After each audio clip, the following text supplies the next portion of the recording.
Welcome, guys. I was letting Lori know that there's 5 in our group, but 2 weren't able to make it tonight just for scheduling conflicts.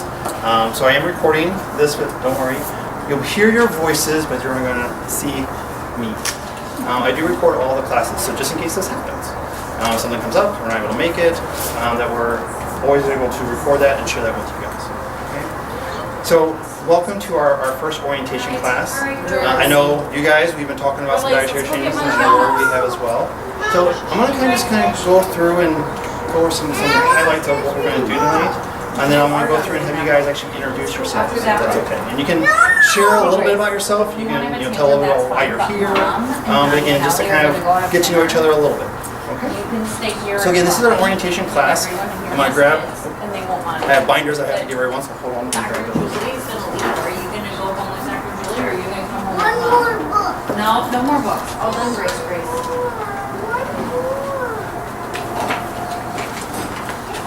Ollie, come on, honey. Okay, then. Gracie, we have I want to tell you a secret.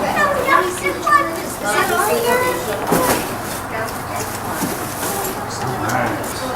So we will go through this here. I know, right. Come on, Mom.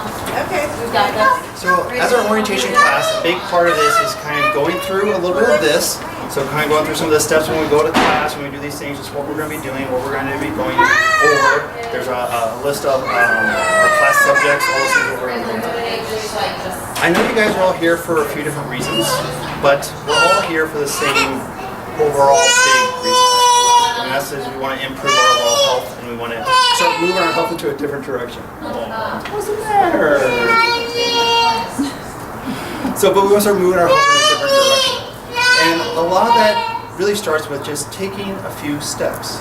And most of us have already begun that process. Actually, everyone in our group has already started to take some steps and move in that direction.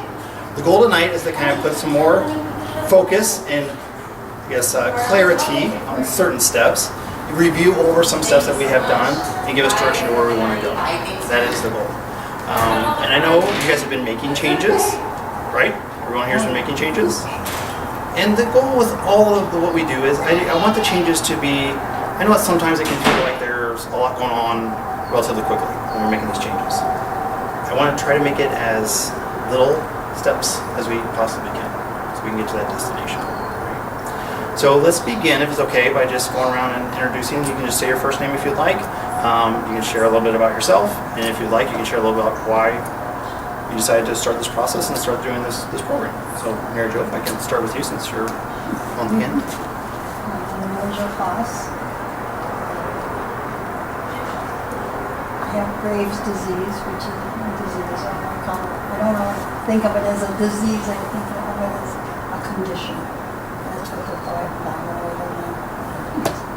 So I'm just trying to get healthy and to learn more about what I should be doing. Thank you for sharing. Lori? My name is Lori. I'm married. I have a 10-year-old daughter. And about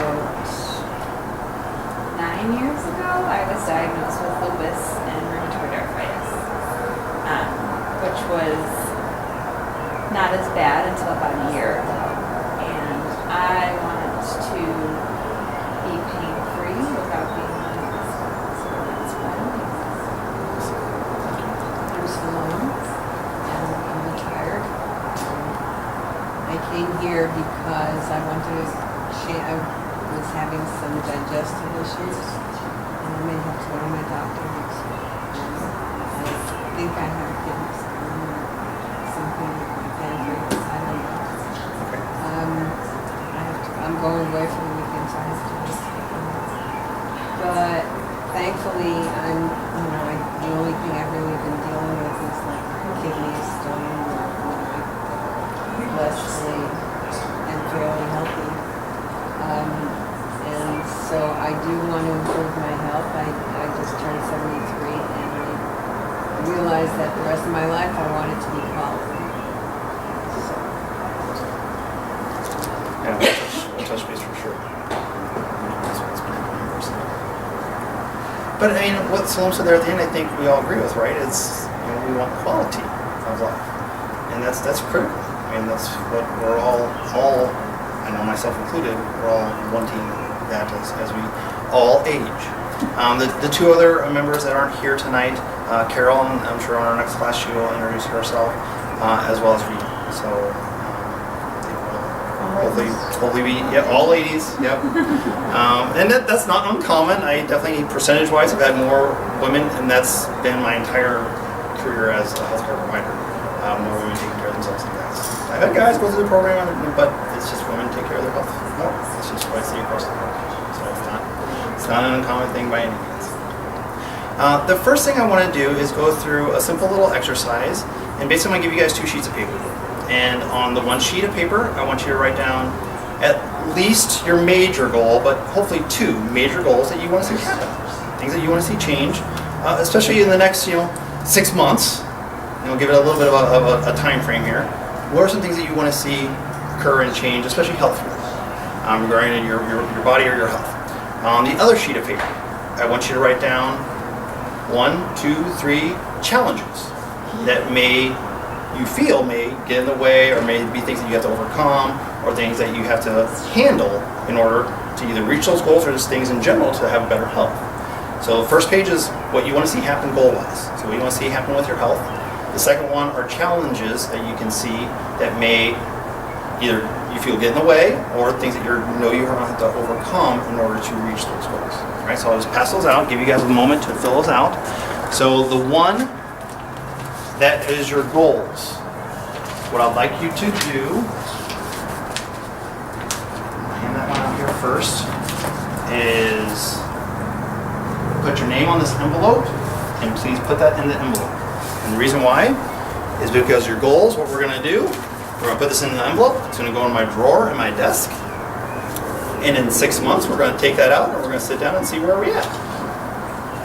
And of course, the goal is to meet these goals.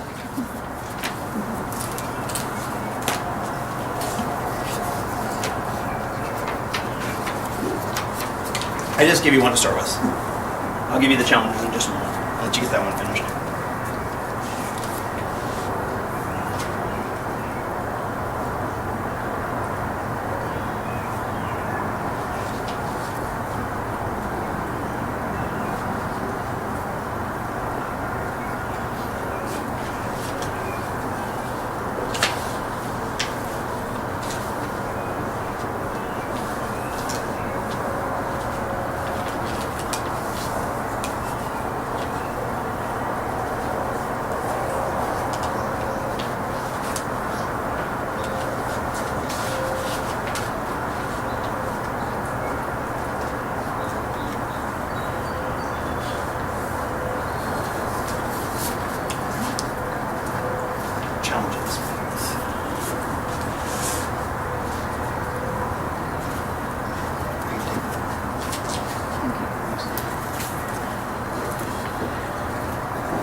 So thank you. Good.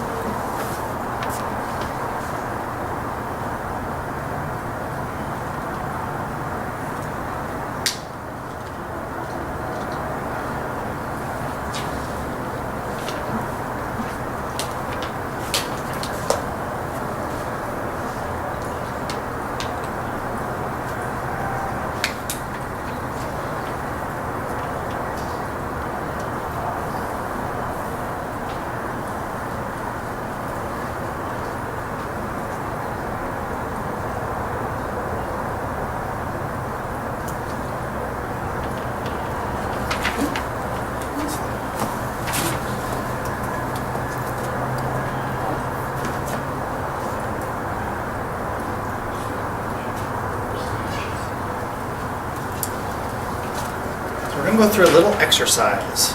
What I'd like you guys to do is look at your binders. And we're going to read a little quote here on the front. Okay? And the reason why is because this kind of sets the tone for everything. So just like we're singing a happy birthday song, we're all going to try to do this together in unison. And we'll probably all be a little off key, and that's okay. But what I like to do is read this out loud, and then we'll kind of dive right into this, but talk a little bit about what this actually means. Okay? You guys ready? So, here we go. The secret of change is to focus all of your energy not on fighting the old, but on building the new. In order to have a permanent change of action, you must have a permanent change of mind. So a lot of what this is saying is, the whole point of being here is we want to see changes. We want to see things move and happen and improve in our health, in our life, in many different respects. We all know the only way to have things change is to start doing things differently. Doesn't mean everything we have to do is differently, but certain things have to change in order to have a change in what we're experiencing. And a lot of it has to do with what? What's the last part of that? Our mindset. It's how we think of things, it's how we look at things. It's how we think of things, it's how we look at things, it's how we perceive things. And sometimes we can kind of get stuck in certain things, even though we're trying to do something to help ourselves and to help, our situation. So one thing I'm going to ask everyone here is open up our minds to doing some things differently, to doing some changes. And if it's something that, resonates with you, awesome. If something that doesn't, then we want to bring that up and we want to go through it.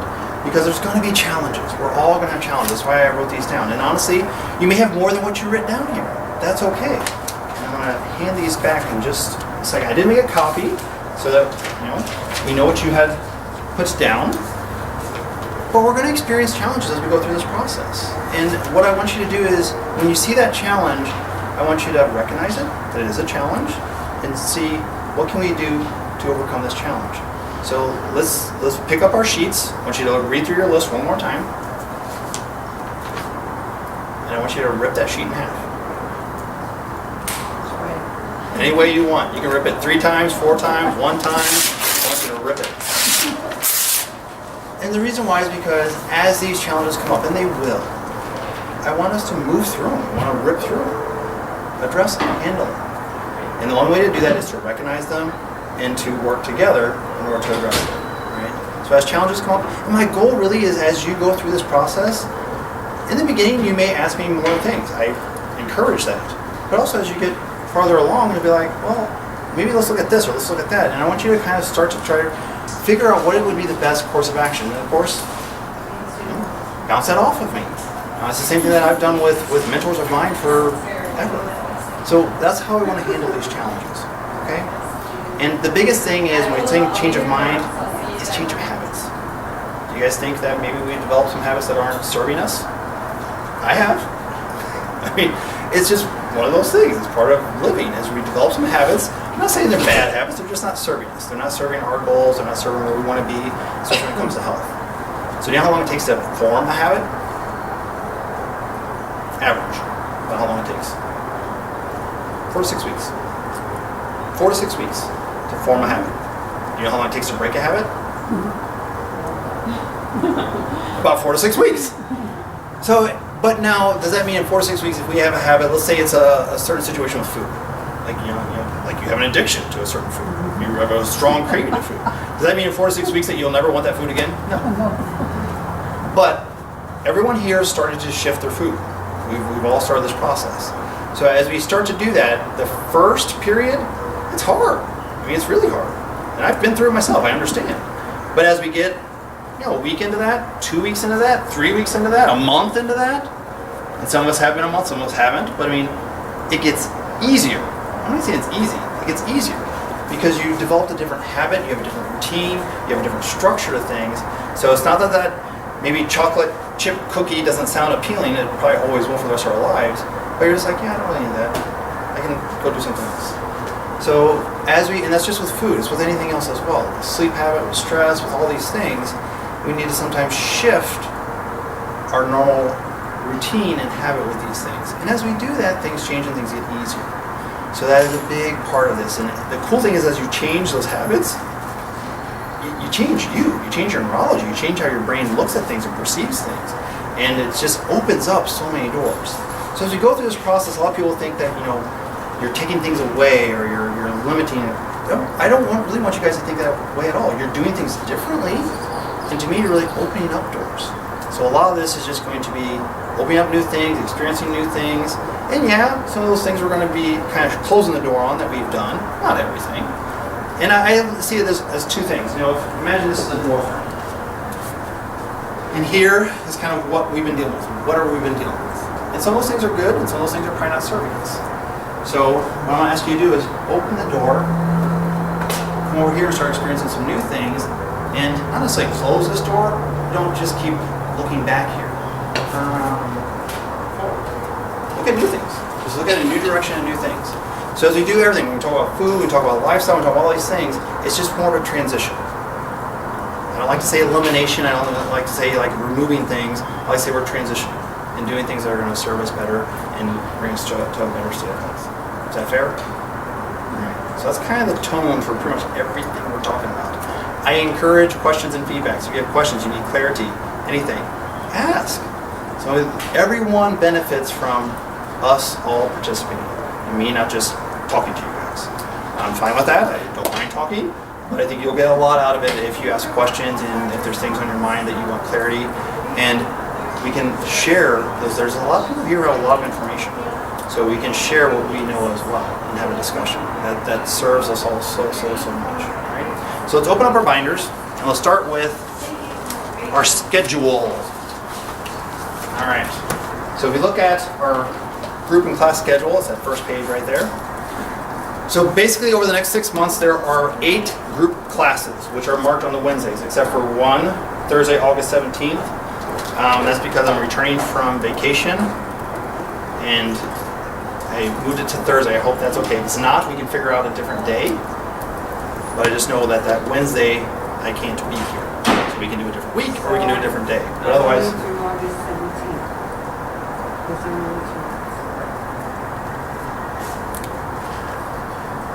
So those are the classes. I give this to you right away because if there's any conflicts with any of this stuff, let me know. If we need to change classes dates, especially here in the beginning before people have kind of scheduled things, usually that's a fairly simple thing as far as we just say, okay, I need to change this date. We ask the class and everyone agrees and we change it. Okay. There's one-on-ones spread out throughout here. Now these are just ones that I definitely want to meet, and that is either in person or over the phone, or we just, there's checkpoints that we need to do. We may have more than these, but these are the ones that we definitely have kind of mapped out at certain time frames during the process. For example, there's one within a couple weeks of this one. Why? Just because there's new things happening. If there's a test that we haven't gone over yet, we want to do that. If there's any of the new steps we're talking about that we need clarity on or there's questions about, we want to do that. If there's things coming up, we need to just talk about that. So that's the whole purpose of these. The one-on-ones can be whatever works. It can be morning, it can be afternoon, it can be evening. Again, they can be in person, they can be on the phone, depending on our situation. Okay? So that's our class schedule. As you look through that, please let me know. But you can see, so the next one after tonight is one-on-one, and then after that is our detox class. So our next class, where we come here and sit down, is detoxification. Are you going to be out of town? Yeah. Oh, okay. So that's Wednesday, July 5th. So we can't do it on Tuesday because that's July 4th. When are you leaving? Or when are you getting back? The 2nd and not coming back to the 6th. Could we do it the week before? Does that work for you guys? It works for me. I don't know if That's the 28th.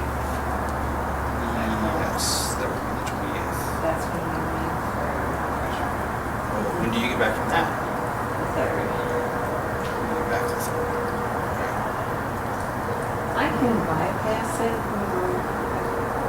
pretty much. The 5th actually isn't great for me. Oh, okay. I mean, I'm working, we're gonna be at the Cubs game On the 5th? on the 5th. And I'm like. When do you get back, Salome? The 6th, Which is Friday. right, but it'll be in the evening. Could we possibly move this back a week and do it the next week, July? That would be. Well, that's okay with me, but then you have your 17th. Well, those are just one-on-ones. Oh, So, and that would be the week after that. So the reason why is because the detox class, I mean, it's not just us talking about detox. We actually also are getting certain things that we're going to be using for the detox. There's certain supplements that we're going to be taking. And we're going over what we're doing with that. So there's a certain protocol with that. And we do it after what we're talking about tonight because all of you guys have started a process as far as changing foods, transitioning foods. Everyone that's in the group has been starting to do this. That's what we're just going to kind of talk a little bit more about fine-tuning that for everyone. And then that's starting the detoxification process, is the transitions in foods. And then this is a more structured liver support detox. Everything we're doing right now is really to support digestion and gut and those kinds of things. Any time after the 6th, I think I'm pretty good. Will the next week be better for you as well, Lori? That's why we go through this here at the beginning. And then, of course, I know there's 2 members that aren't here, but you know we can ask for their. So that would be Wednesday, the 13th, I guess. I don't have a calendar in front of me.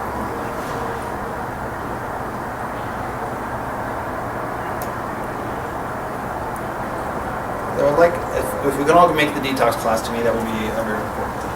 So.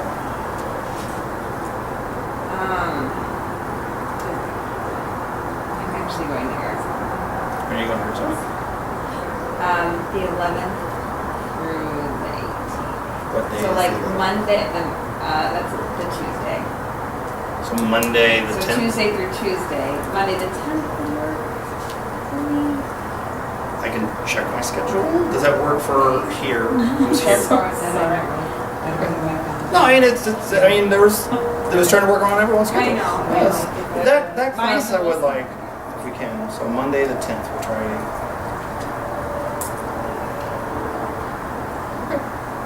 And So- can I bypass the exercise class and take the nutrition class instead? Because then you're saying you're ordering second blood work? That's usually around the time we do that, yeah. Yeah, but since I'm only doing the 3-month, I'm saying can I skip the exercise class and take that one instead? Yeah, well and we can go over that for a second.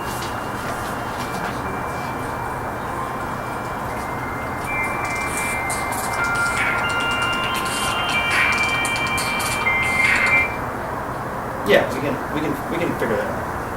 That's not bad. So, as you go through here, I just wanted to talk about those first couple because I know that the next class is our detox class, so I definitely want to be sure we handle that. And the next class after that isn't until the end of July, so July 26th. So look through your calendars, and the easiest way is as you go through your calendar, if there's things that just don't agree with you at all, let me know. Let me know, and we will handle that. Okay. All right. So the next part of the binder is just table of contents. So the table of contents has the letter, so it's not necessarily letters, it's just by page. So it's in order, it's in the right order.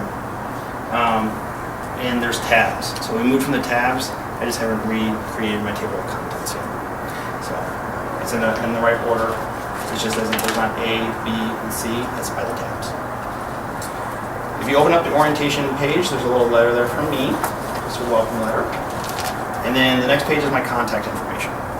So office phone, cell phone, they're both smartphones. So you can send text messages to either one. You can leave voicemail on either one. If it's during the normal work week, Christina is usually at the desk and can answer the office phone. If it's an evening or a weekend, I would suggest using my cell phone. I don't usually keep the office phone on me or with me. It's at my house, so I mean I may see the messages, but it definitely may not be relevant. Right? You guys can call or text anytime. If you wake up at 3 in the morning and something's on your mind, I'm not going to answer the phone, but you can send me a text message. And I say that because it happens. Or someone wake up and something's going on. They shoot me a text. I see that it was from whatever, 1 o'clock, 2 o'clock in the morning. And when I get up and I see the message, I can respond. But sending me a text message is probably going to be the quickest way to get a hold of me. You can obviously call me, and you can send an email. I will be honest, I'm not always the quickest in responding to emails because I don't check them as often. So if you send me an email and I'm not getting back to you, then send me a text message and say, hey, I just sent you an email, and I'll look at it. Okay, so it's not that I'm ignoring it, sometimes I just simply do not see it. And what is this?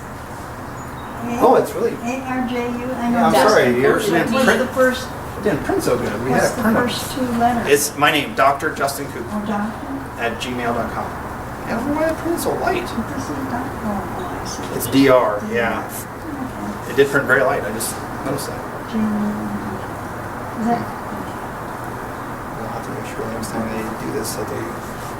You know why? Probably because usually email addresses, especially when you're returning. It's usually lighter, but Yeah. it's usually a gray, and this time it's really faded. So I don't know, somehow when they printed it. They could just go over it and make it. Right, yeah, yeah, so I mean, it's the first time it's ever been an issue, to be honest. But either number's give it, yeah, drjustincoop@gmail.com is my email. Checklist, which is just that.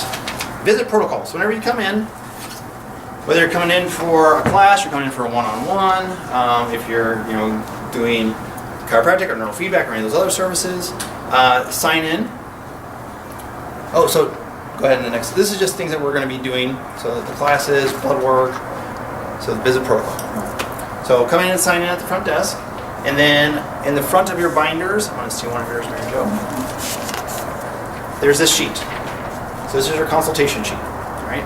So there should be quite a few in your binder, so there should be plenty. But basically, this is just kind of let me know what's going on with you when you come in for the class, when you come in for a one-on-one. It's just a checkpoint. And it's got things like, your energy level, hydration, are you falling asleep okay? Are you staying asleep okay? Are you following the diet plan? Are we taking our supplements? Have you cheated on the diet? And a lot of these, and if you do, it's okay. Honestly, I'm not gonna get upset with you or, scold you in any way. But here's the situation. If you're experiencing something, let's say you're starting to feel better and then you feel worse. Well, what could have maybe contributed to that? Was it a food that we ate? Was it a supplement that maybe we started? I mean, sometimes supplements don't agree with everybody. So if we're taking a supplement for a reason, sometimes we have to do something different. So I want to know what you're experiencing and if you're following it, if you're not following it, why are you not following it? And so we just have a better idea of what's going on. So that's the purpose for that. And so I know just what's going on, and if there's an issue that we can address that and handle it, right? There's like in supplements, because I've had this happen. Someone's like, no, I'm not taking the supplements. I'm like, okay, what's going on? Like, well, it didn't agree with me. I'm like, okay, well, what did you experience? And so we talked about, like, okay, well, let's try something different, and it was fine. Fish oil, for example. I have like 4 different kinds of fish oil for that very reason. Sometimes it doesn't agree with certain people. So we have different options with that. Subjective. So this is just, how are you doing? Are you same? Are you better? Are you worse? What's going on? And explain what that means. Like what are you actually experiencing? The more detail you can put on here, the more I can help you. So that's always encouraged. Concerns or obstacles. So, just anything that's giving you trouble, anything that is on your mind, things that you want to address or anything, that's what goes here. Bowel movements. Yes, there's a whole section for bowel movements. It's really important. So I want to know detail. It's okay. I'm the only one that's going to be reading this. So, size, color, shape, frequency, all these things.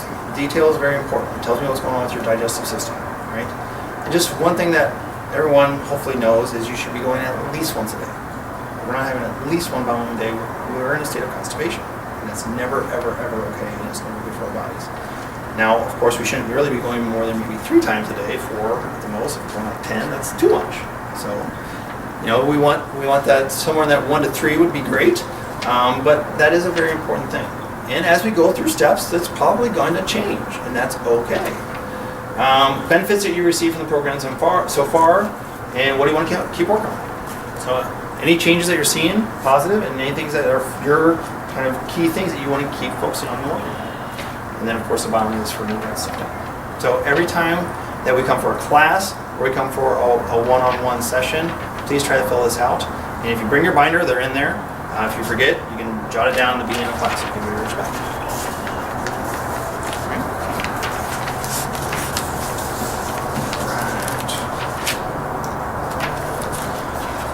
So everyone here has started with some dietary changes. We're going to spend a little time talking about that. And everyone here has also, I don't know if I give it to you, the cranberry drink. So I know you started with the cranberry drink. I didn't give it to you yet. And you started. I'm having problems figuring out where to drink it because, Okay. you know, it's supposed to be by itself, but then I get up in the morning and I have those first pills before breakfast. You can take it with those supplements. 'Cause that's not food. Yeah, cranberry but drink's not food. Isn't that too acidic?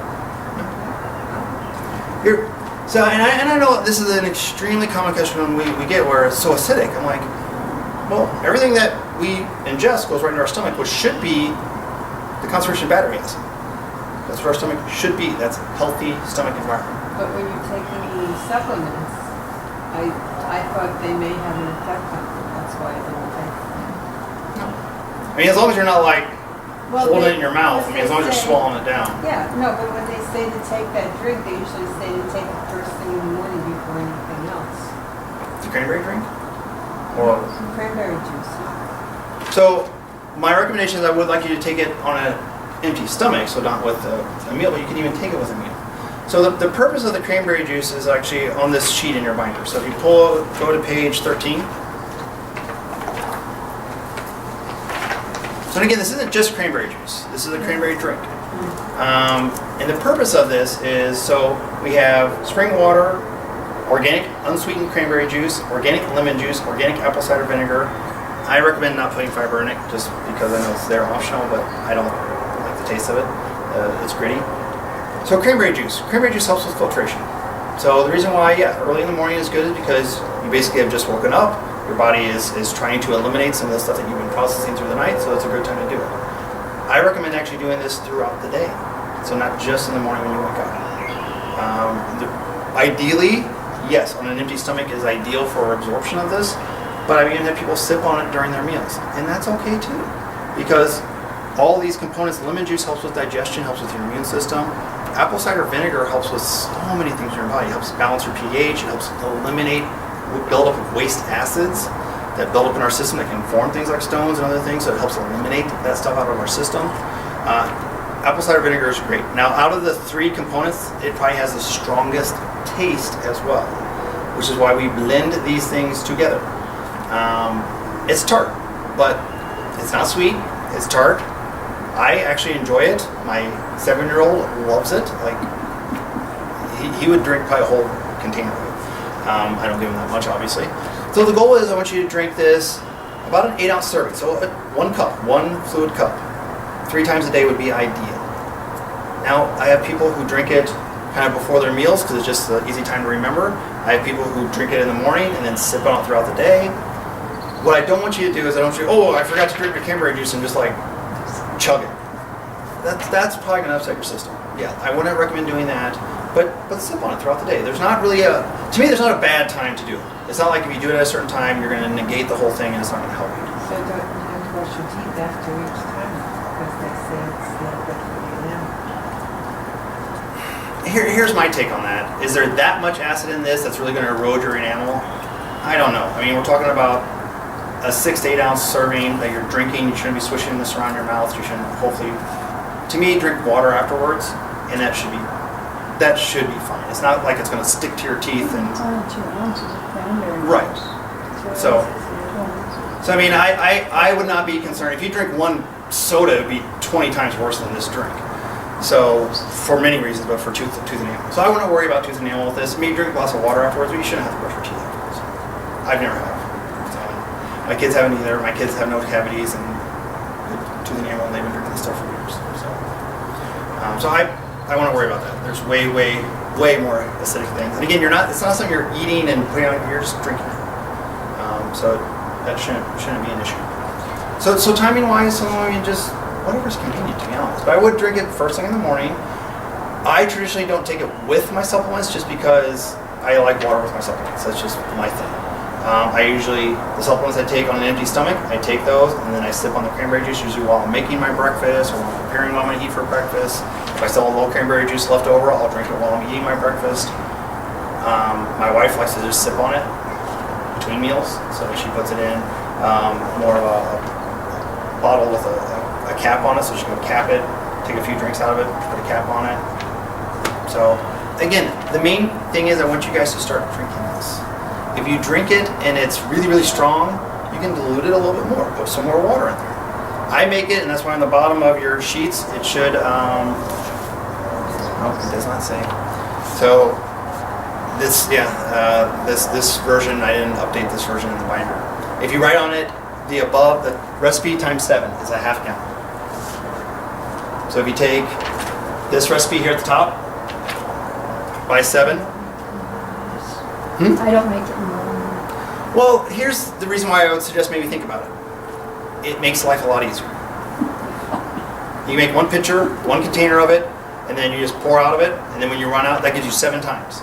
So basically for 2 days in a serving, you don't have to make it. Otherwise you're measuring 2 ounces and you're doing that each time. Where I have 8-ounce glasses, little juice glasses. So I know I pour that, around full, and that's my 8 ounces. I don't measure it out, it's around there. So it makes life way easier. So I would encourage you to make it in a larger batch, so then you can just keep it in your fridge, pour it out as you need it, and then then you'll most likely do it more often because it's there and it's easy to do versus making it individual containers. Is that fair? So to me, half gallon's easy because there's 2-quart pitchers, there's half-gallon jars. I use gallon mason jars, and it's just this recipe times 7. So it's pretty simple, right? But this is a really, really important thing. If your guys aren't already doing this, please start it. If you're doing it and you're not doing it as often throughout the day, try to do a little bit more. If we need to decrease any of these items, for example, the apple cider vinegar, I would rather you decrease it than omit it, right? The only situation I would say, okay, maybe we need to omit it for a period is if you drink it and you got like instant reflux, like belching, burping. That means your stomach environment is actually probably really weak as far as stomach acid, and we have to go slow with this, right? But if you don't have that experience, the apple cider vinegar will actually make your system stronger. So any questions about the apple cider vinegar and the cranberry drink? Okay. Dietary transitions, which is the very next page. Oh, actually before that page. I'm sorry. Fruit. Let's talk a little about fruit. So one of the things that we're trying to do is cleanse the body. And when we start cleansing the body, we remove certain foods. One of those foods is sugar. Even sugar from healthy, natural foods like fruit. I think fruit's wonderful. I'm not saying don't have any fruit, but what I do say is look at how much sugar, natural sugar, fructose, is in the fruit that we're eating. And be aware of this, because too much fruit, even from sugar, can create serious inflammation and stress in the body. It can even lead to prediabetes and diabetes. So it doesn't just mean junk food that causes these things. This list basically breaks it down into servings and how much fructose is in those servings.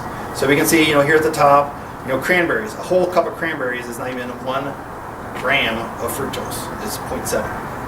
So we go down to the bottom here, and watermelon has, and we're just talking about, 1/16 of a medium melon. So we're talking about a slice here, 11.3 grams. It's a lot of sugar in a slice of watermelon. So what's the goal here? To me, when we look at sugar as a lifestyle, we want to keep it under 25 grams of fructose per day. That's a lifestyle. Now, as we're trying to cleanse the body for the next 8 weeks, maybe 9 weeks at the most, but at least for the next 8 weeks, I want you to try to keep it to a little under half that, about 10 or less. Yes, now if we've already talked about certain situations where we're dealing with things like yeast or we're dealing with a bacterial situation, then we may even try to keep it lower, because again, those guys feed on this stuff. Now I know it's summer, and I know we want to eat a bunch of fruit, and I know there's nutrients and there's vitamin C and there's all these things in fruit, but we have to keep sugar under control for a period to allow our body to cleanse and reset and kind of get rid of things. This isn't forever. It's just for a couple months. Right? Now, I'm not saying you can't have fruit, I just don't want you eating a ton every day. So like a banana is a great example. 1 banana is about 7.1 grams of sugar. So for most of us, that's about all we should probably be having in a day. So if we're having a thing where we have a whole banana, and then later on we have an apple, and then we have some grapes, and then we have a slice of watermelon, you can see how that sugar can add up and add up and add up. And what that does is that can feed bacteria, that can feed yeast, that can feed inflammation. So especially while we're trying to shift things and repair things and calm things down, which is really what we're all trying to do right now, we want to be very aware of this. Okay, so that's why I gave you this so you can just look. Dried fruit. So you can see like raisins and dried apricots and dried figs, they're extremely high. And just think about raisins. So you can eat a handful of raisins, right? No big deal. But would you sit down and eat a whole bag of grapes? Maybe, but probably not. It's about the same thing. It's just as we dehydrate the grape, it shrinks into little raisin. So we can eat a whole bunch of them. But the sugar doesn't disappear. It just gets a little bit more concentrated. Okay? So dried fruit is going to have a very high level. So again, I'm not saying never have dried fruit ever again. What I'm saying is right now, it's probably not going to be the best thing to have. Is that fair? Okay. So I just want you guys to be aware of this, because how many have you really looked at how much sugar's in fruit? Most of us haven't. We just think fruit's good for us. Eat as much as you want. And fruit is good for you, but when we're trying to, again, shift health and shift things in our body, sugar is a factor. It's a big, big factor. And it doesn't mean sugar we're putting into our food. It can be natural stuff like fruit. Okay. I was actually listening to a cardiac surgeon talk about cardiac disease. And his whole talk was on sugar. And he specifically mentioned fruit smoothies, fruit frescas, which is like water with a little bit of fruit, and how he had patients who had a stellar diet, but they were doing that. And they were in a diabetic state, like their A1Cs, he had the A1Cs that were double digits. And they ate processed foods, they didn't go out to eat like fast foods, they were eating what they thought was a clean, healthy diet. It was all fresh stuff, but they were eating a lot of fruit and they were blending it and turning it into drinks. And that's the quickest way to raise your sugar. So you should never, in my opinion, drink your fruit. Fruit juice especially. Smoothies you can do a little bit, but you gotta be careful. Like some of these fruits in a smoothie, you got a lot of sugar being released. So I used to put fruit in my smoothies a lot. Now, and I just stick with berries. I've gotten to a point now where I don't put fruit in my smoothies. I eat my fruit and I blend vegetables. And the only sugar that I get in my smoothies are usually coming from carrots. There's sugar in carrots as well. So it's just a vegetable smoothie. So my smoothie's got cucumbers, carrots, spinach, avocado, and then usually a vegan protein. Is usually what's in there. Yeah. What do you think about cacao? I think cacao can be fine. I mean, you gotta make sure you're getting a good source. So with anything, but if it's pure cacao, there's really no sugar in it. I mean, it's got a lot of nutrients in it. It's fairly bitter, to be honest. That's what I started using in place of desserts. Yeah. But I don't eat a lot of fruit, but I will take, not every day, but I will take a banana and make ice cream out of it by just blending it with cacao and coconut milk. So it's like eating ice cream. Yeah. And the only thing with that is you don't increase the number of grams of sugar, but you do increase the speed your body absorbs it. Oh, well, it's thicker. It's not Well, I know. liquid. But it's still in a form that your body doesn't really have to digest it. Right. I mean, it pretty much Well, breaks down like I your said, system. I don't do it every day, but when I That's really have a desire for something sweet, that's what I Another thing that it's not the same, it's not sweet, but things that you can do to help start to redirect that craving for sweet is introduce more healthy fats, like an avocado or pretty much anything coconut, anything that's olive in nature, olives, olive oil. I like avocados just because I like them, I enjoy them. They're easy. You can slice one open and just eat it right out of the shell, or you can put it with something. Well, I have that too, but it's just a desire once in a while. It's not the same, it's just, it helps. Fats basically are a great fuel source, and a lot of times when we're craving sugar, there's a certain demand for fuel. Your brain's saying I need more fuel. Well, they're also saying, but I haven't tried it yet, to use avocado with cacao, and it makes a pudding. I have actually done that. It's actually, to me, it's pretty pleasing. Now, it's not sweet. If you're like sugary wine, it's not that, but I mean, it does give you that kind of dessert thing, and there's really no sugar in that. I mean, cacao really doesn't have sugar. So, It's an acquired taste. yeah, I mean, I agree with that. It is definitely an acquired. It's not the same as having fruit even in there. but look at this, because sugar is one of those things that it is extremely important to know how much sugar we're putting into our bodies, especially if we're dealing with something health-wise, because sugar is not our friend. We like it, but our body does not like it. I was listening to a gentleman speak who's a nutritionist. He's like, basically anything below here doesn't want sugar. These are taste buds. And I had another doctor I listened to speak where he's like, yeah. He's like, I'll tell you if someone wants a candy bar, go ahead. Chew it up, swish it around your mouth, and then spit it out. So, I mean, I'm not that extreme, but we have to realize what sugar is really doing. It's not helping us. It's not. If you do that, do you get any of the, I've never done it, to be honest. literally. You will absorb some sugar. I've heard of girls that actually do that as a diet. Like they want a food, so they will literally just chew it, get the flavor, and spit it out. You will absorb something. I mean, anything you put into your mouth and you're chewing it up, you will absorb something. But I mean, I wouldn't recommend necessarily doing that, but Interesting. It's not a good thing if we want to get rid of it. Right. To me, things like that just don't keep around you. Don't keep them in your house. Don't buy them. Don't keep them there.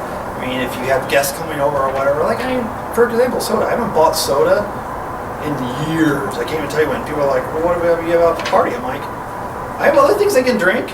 They don't need soda. If they want to bring a soda, they can bring it to my house. I'm not going to kick them out, but I'm not going to buy it for anyone because I don't think anyone should be drinking it. So yeah, and everyone knows. My family all knows when they come to my house, they're not getting soda. So, but those things just don't keep around you. If you know it's like your weakness, don't have it because then you're going to eat it. So don't tempt yourself. Dietary transitions. Most of you, all of you actually have started with dietary transitions already. So everyone I've talked to, we try to get at least on more of a paleo-based diet. So what does that mean? Whole foods. It just means not processed. So it means real food. That's the main thing that means. So I'll explain this because everyone in this group, we've already gotten past several of these transitions, and that's okay. This is basically broken down. If we're starting at square one with nothing, this is where we can start. All right, but most of you, we've already gone past that because we've been talking about making food transitions.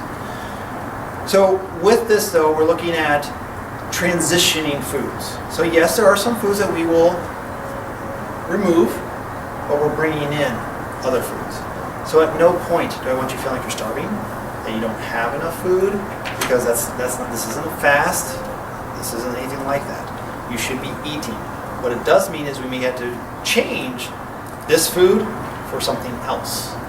So I want you to maintain a healthy amount of calories. We have to get away from it. If one of those goals that we have is we want to lose weight, we really have to get away from that mindset as far as I have to cut my calories and slash that. That doesn't work. That actually will make you probably gain weight in the long run because you're going to goof up your hormones. So as long as the calories are coming from healthy food, if your goal is to lose weight, you'll lose weight. If your goal is to gain weight, you'll gain weight because your body will get to a state of homeostasis, balance, which is what we want. So this is not a calorie-restricted diet in any way. This is just transitioning. We're removing certain foods that are either going to get in the way of us clearing and cleansing, or they're actually just not good for us. For example, number one here is artificial sweeteners. If you guys are consuming artificial sweeteners, I would like you to stop that as quickly as possible and never go back to them because they are damaging your body. They're harmful in many ways and they are not good for you in any way. So artificial sweeteners are always bad. They always will be bad. And those I never want you to put back into your diet. And the reason why is I've had people who are like, well, I'm diabetic, so I have to have artificial sweeteners. Artificial sweeteners will make you more diabetic. Doesn't matter, there's no calories in there, your brain still thinks it's sugar, and it still does the same reaction with insulin. There's no difference, actually, it's worse in many ways. And it will also make you gain weight and all those things. The other thing that we're removing is caffeine. Now this isn't necessarily forever, but I've had a lot of people where they just never went back to it. So what I'm asking is, for right now, we want to get rid of caffeine so your body can start to let your adrenal glands have a break, let your body have a break, get rid of that stimulant so we can start clearing out and healing. Now caffeine is one of those things that if you guys are still consuming some caffeine, don't quit tomorrow because that's not an easy thing. Go slow with caffeine. And I've had people quit cold turkey and some people that's okay. A lot of people, myself included, when I quit caffeine, I went cold turkey and I was fairly miserable for a few days. I don't want you to have to go through that. So wherever you're at, if you're drinking, let's say 2, cut it in half. If you're already drinking down to just 1 caffeinated drink, let's say it's coffee. Maybe try to go to like a tea, and then try to go to like a decaf, and then try to get off of it. Or try to do a half cup instead of a full cup. Try to reduce what you're doing. And even if you go to decaffeinated, there's still some caffeine in there. You don't get it all out of there. So then herbal teas, all those things are totally fine. But we want to try to get rid of caffeine. Now you may not do it this first week if you haven't done it already. Just give yourself a little time. Okay?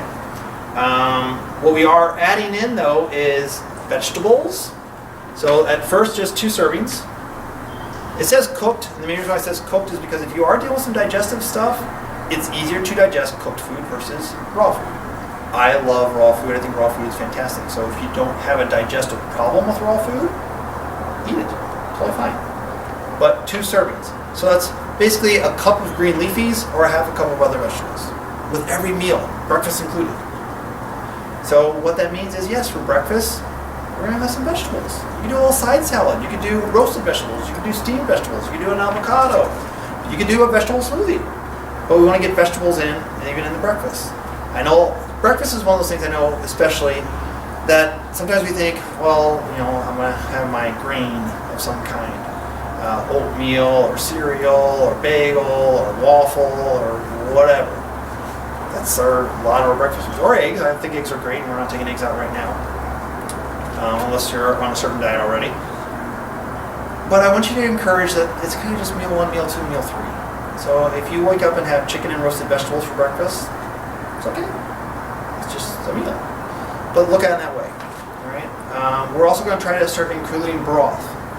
Has anyone done broth? Do you guys make broth? Does anyone have experience with bone broth or stock of some kind?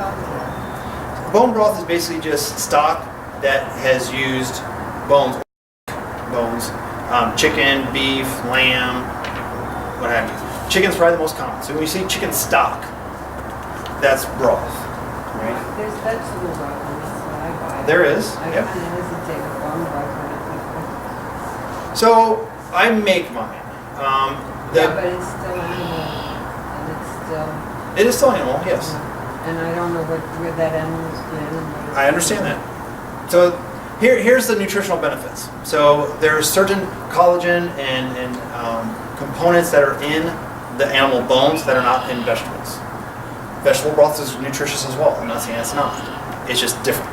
That's all. There are pieces in bone broth that are actually very healing to your gut. Now, if you're opposed to drinking bone broth, that's fine. Drink the vegetable broth, but then we also have to be knowing that and look at making sure that we're getting enough nutrients to help with the gut repair. So bone broth helps with gut repair. That's the main reason why it's here, and that's the main reason why we encourage you to drink it.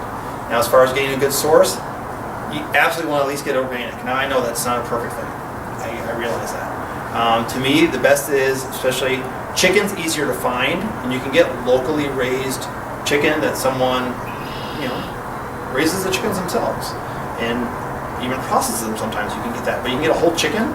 And to make broth, there's actually a recipe in your binder. It's 210 or 209. But there's a recipe for bone broth. It's extremely simple. I've made it many, many times. So if you do want to make it, let me know. You can look through there. I can walk through you on the steps of making it. It's very, very simple though. It does take a little time because when you make broth, even vegetable broth, you're going to bring it to a boil and then you're going to turn it on low and just let it sit there for a long time. Probably 10 to 12 hours or longer. And the reason why is because with vegetables or with bone broth, you want to extract the nutrients out of it. So when I make my bone broth, I usually use organic chicken. And I use carrots, celery, onion, and spring onion. That's it. If you want to throw a little pink salt in there or sea salt in there, you can. If you want to throw some fresh herbs in there, you can. If you want to throw other vegetables in there, you can. And then you just bring it to a boil, you let it cook. I take out, if you're doing chicken or meat of some kind, after a few hours you want to take the meat off if you're going to use it for another dish, if you're going to make a soup out of it or something else. If you're going to not use the meat for anything, then just let it cook in there and get all the nutrients out of it. If it cooks for 12 hours, the meat's kind of doesn't taste like anything. So what I do is I take the meat off, and then I put the bones back in there, and let it cook. That's how I do my bone broth. Right? Now, if you know someone who raises chickens, you may actually be able to get just the organic bones from them. What I usually do is I go My parents actually raised chicken, so I get most of my chicken from them, so I know exactly where it came from and how it was raised. So I know we don't all have that option. There are stores though, you can get organic whole chickens. So it's at least a good option. It's not the best option. Locally raised to me is always the best with vegetables, with anything. Right? But broth, whether it's vegetable or bone, is something I want you to get in for nutrient value. It's loaded with nutrients. Okay. So I mean, we're talking in the beginning 2 to 3 cups. Now, what a lot of people do is they make a simple soup out of this. So you get your broth, and you can put some more vegetables in there, and you can make a soup, and that can be a meal or a snack. Or I also have people who just drink it. So you can season it. You can put salt in there. You can put whatever oregano, whatever seasonings you like to season it up, and then you can just turn it into a warm drink, just like you're drinking soup. So you can do that as well. But I want you to try to start including broth in your day. If you don't start with having 2 cups a day, that's okay. Start with half a cup. Start with a cup. Start somewhere with it, and start getting the broth into your day and into your life. Week 2, we're still sticking with the cooked vegetables. We're still trying to get the broth in there, and we're removing sugar and fruit juice. So many of you have already done this. So many of you, we've already talked about fruit juice. Many of you, we've already talked about at least processed sugar. Now we're still maybe getting sugar from fruit, and like we just talked about, that's not eliminated. That's just we're trying to reduce. That's the main thing with that. But processed sugar, like if you read ingredients and it says sugar, that's what we're taking out. So if you buy something, start reading the ingredients, start looking at the labels, and it says sugar or anything that ends in OSE, that's a sugar. Dextrose, maltose, all those are sugars. Right? So if it's an ingredient in there, they're adding sugar into it. Now if it's on the nutrition label and it says sugars, that doesn't necessarily mean they're adding sugar into it. It could be fruit, it could be dates, it could be something else. So we're not talking about the nutritional label, we're talking about ingredients. We don't want any sugar added into it. And honestly, we want to try to have as minimal packaged things as possible. That's kind of what we're going towards with the whole paleo thing. Week 3, we're trying to increase vegetables. So really the only thing that changes with what we're trying to increase is we're trying to get more and more and more vegetables into each meal that you're having. So we start with 2. At the end of this process in 5 weeks, we want to end up with 4 servings of vegetables per meal. So it's about 12 servings a day. Now most Americans probably are lucky if they get 2 in a day. But we don't want to be like most Americans, okay? We want to be having change in our diet. Now yes, this is a lot of vegetables, I get that. And it may be more vegetables than you're eating, you may be like, nope, that's what I eat already. But the key with this is that once you start getting used to having lots of vegetables, it's really, really important and really good for you. So let's say you make a salad. Would you consider that maybe poor cooked vegetables in a salad? It depends how much of that you're putting into it. So yeah, you may have many servings within that because, again, a cup of green leafies is a serving. So you're probably going to have at least a cup, if not 2 cups, of whatever your green leafy is. If it's romaine, if it's spinach, if it's kale, or whatever, you're probably going to have about 2 cups in a decent salad. And then if you have cucumbers, if you have carrots, if you have tomatoes, if you have whatever else you put on there, it depends how much. Like if you just have a slice of cucumber, that's probably not even half a serving. So if you have half a cup though of those, of each one, then yeah. So it's, and I don't expect you to measure each one out, but you know, like if it's cherry tomatoes, 4 to 6 is probably going to be about half a cup. You know, cucumbers, about that much of your cucumber is going to be about half a cup. So just, you know, you can kind of eyeball it a little bit. And half a cup Is a serving. is the serving. Unless it's a green leafy, because they just take up more volume, then that's going to be a cup. What do you mean by fermented vegetables? I mean, I know like fermented Mixed thing, right? sauerkraut. Right? Yeah, so that's it. So fermented can be really in almost any vegetable, really, you can ferment. But sauerkraut's definitely the most common one, kimchi's one, things that are basically been pickled in some kind. Now it doesn't have to have vinegar. That's a common kind of misconception. I buy sauerkraut. That's basically sauerkraut, water, salt. So it's just the process that it's going through, and it's raw. Bubby's is a brand that you can find over. Trader Joe's has a lot of different options with fermented vegetables. Classes have told me I don't shop a lot at Trader Joe's, just it's not right by my house, but they have a lot of options. Whole Foods has options. Fresh Thyme has options. Most grocery stores have sauerkraut, but be careful because a lot of sauerkraut, even pickles, have sugar added into it. So we don't want sugar. And salt, I mean, as long as it's, hopefully it says sea salt or a pink Himalayan salt, but most fermented foods are going to have some salt, but hopefully find it with sea salt. So the difference with salt is, so your table salt is sodium chloride, 2 things, that's it, 2 minerals. Whereas your sea salt is 36 minerals, is 36 minerals, and your pink Himalayan is 84 minerals. The higher the mineral content, the more nutrients you're giving your body. So all these trace minerals are actually really good for you and beneficial. The only salt we use in our house is pink Himalayan salt. Like when you use salt, might as well get 84 minerals. And it tastes really good. Doesn't the table salt have the iodine in it? Yeah, but you can get iodine from other sources, and if you're concerned that your iodine's low, I would suggest taking a supplement versus using salt as your iodine source. You're right, we do need iodine in our diet, but we need trace amounts. And the salt that gets the bad rap as far as blood pressure and edema and all these things is table salt. It's not pink Himalayan salt, it's not sea salt. Because the minerals actually help balance your electrolytes and balance those things. So fermented foods, and again, we're not talking much, we're talking 1/4 to 1/2 cup. So if you buy a container, that should last you a while, it probably lasts you a week. So, but look around, and again, this says 3rd week. You guys have jumped ahead here a little bit with this, but so basically anything that we haven't done at any of these steps, please do. But most of these I think you guys have already done, at least some of these. Fermented foods, maybe not. So you can start that whenever you kind of find it and get it, but at least in the next 3 weeks. Try to get it by 3rd week. Does that answer the question about fermented foods? The one I usually get is sauerkraut because that's the one I like. But there's other options out there. Week 3, we're removing gluten and corn. Most everyone in this group, we've already talked about gluten. There's a lot of gluten sensitivities just out there in general.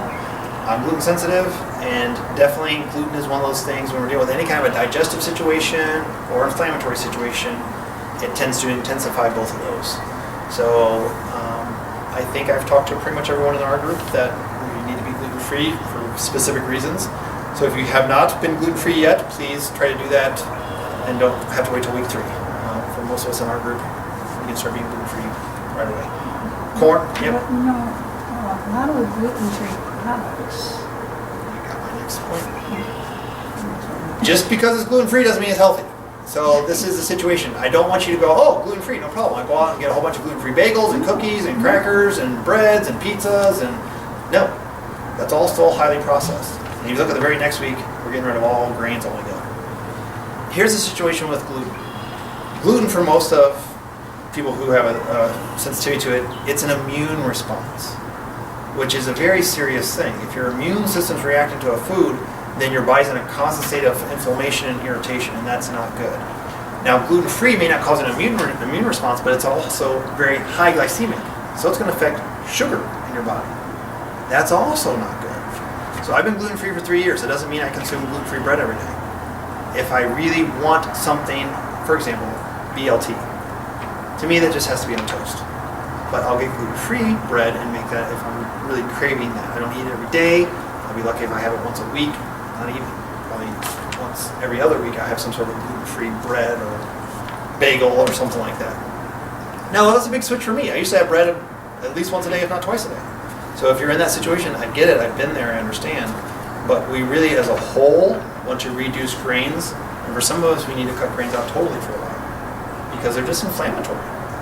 So you're right, I do not want you just switching from gluten to gluten-free products because they're not healthy. Alright, so what if you make, let's say, a bread with either almond flour or coconut flour? Almond flour and coconut flour are much, much better. They're still processed to a degree, but they're definitely, as far as inflammation is concerned, they're going to be a much lower inflammation product.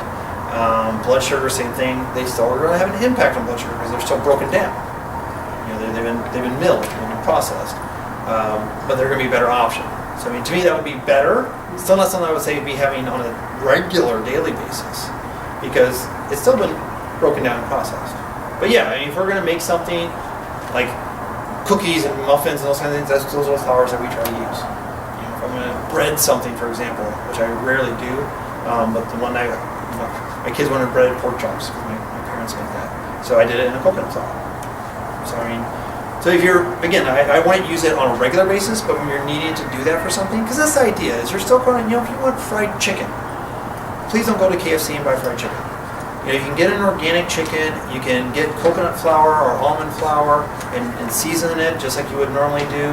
You can do it in a coconut oil, and that is a way, way better option. Flava bean flour actually works pretty good for that kind of stuff. If you're going to do a breading on something. Flava bean flour, yeah, because we have flava beans.